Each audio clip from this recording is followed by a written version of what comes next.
ایک جوہری تھا سنہرا، تو اس نے مختلف ڈبیاں کھول کے لوگوں کے سامنے رکھی اور ایک موتی نکال کر کے کہا کہ یہ موتی شب افروز ہے، رات کو چمکتا ہے، اور اس وقت دنیا کے اوپر جو قیمتی ترین موتی ہیں ان میں سے ایک موتی یہ میرے پاس ہے۔ خیر اس نے اپنا سامان سمیٹا تو اس مجلس میں ایک چور بھی بیٹھا ہوا تھا، اس کے دل میں لالچ آ گئی، تو اس نے اس جوہری سے کہا کہ جناب کہاں کے ارادے ہیں؟ تو اس نے کہا کہ میں بمبئی جا رہا ہوں۔ اس نے کہا واہ واہ کیا اچھا ہوا، میں بھی تو بمبئی جا رہا ہوں، تو چلو اکٹھا سفر ہوگا۔ وہ جوہری سمجھ گیا اس کی نیت کے کھوٹ کو کہ یہ میرا ہم سفر تو نہیں ہے، اس کا دل آ گیا ہے اس موتی پہ اور مجھ سے ہر صورت یہ موتی چرانا چاہتا ہے، لیکن وہ بھی بڑا سمجھدار تھا، اس نے کہا آ جائیے کوئی بات نہیں۔ سفر چلتا رہا، رات ہوئی، جب سامان اتارا اور سونے کی تیاری کی تو وہ جو اس نیت سے ساتھ ہم سفر بنا تھا اس نے بھی اپنی قمیض اتار کے لٹکا دی، اور اس جوہری نے بھی۔ اس جوہری نے یوں کیا کہ نظر بچا کے وہ ڈبیا قیمتی موتی والی نکال کر کے اس کی جیب میں ڈال دے اور خود بے فکر ہو کے سو گیا۔ جب یہ خراٹے لینے لگا تو چور اٹھا، اس کا سامان ٹٹولا، اس کی جیبیں دیکھیں، سارا دیکھتا رہا، خیر دن چڑھ گیا۔ جوہری اٹھا، اس نے نظر بچا کر کے اس کی جیب میں ہاتھ ڈال کر کے وہ موتی اپنی جیب میں ڈال لیا۔ صبح جب ناشتے پہ بیٹھے تو اس چور نے باتوں ہی باتوں میں بات کی، وہ آپ کے موتی کی چمک شمک نظر نہیں آئی رات کو؟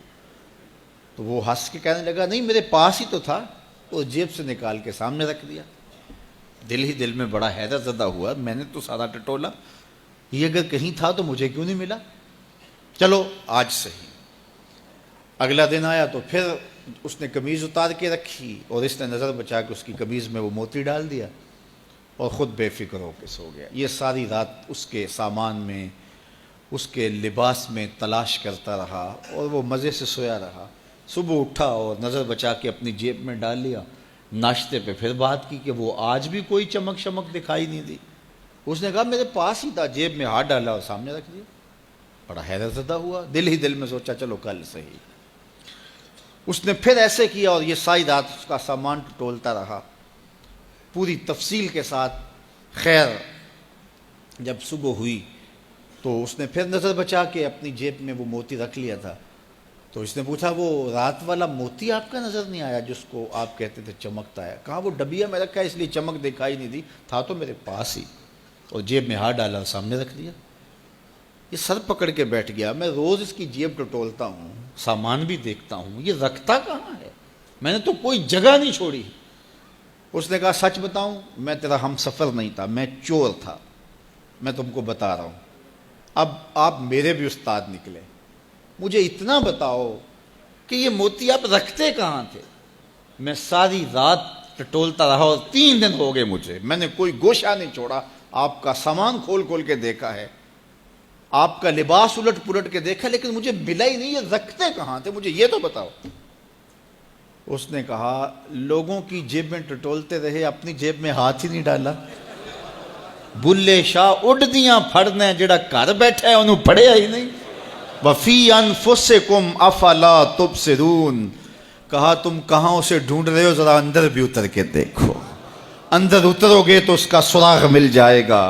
نہ مسجد وچ نہ مندر وچ، لب یار نو اپنے اندر وچ۔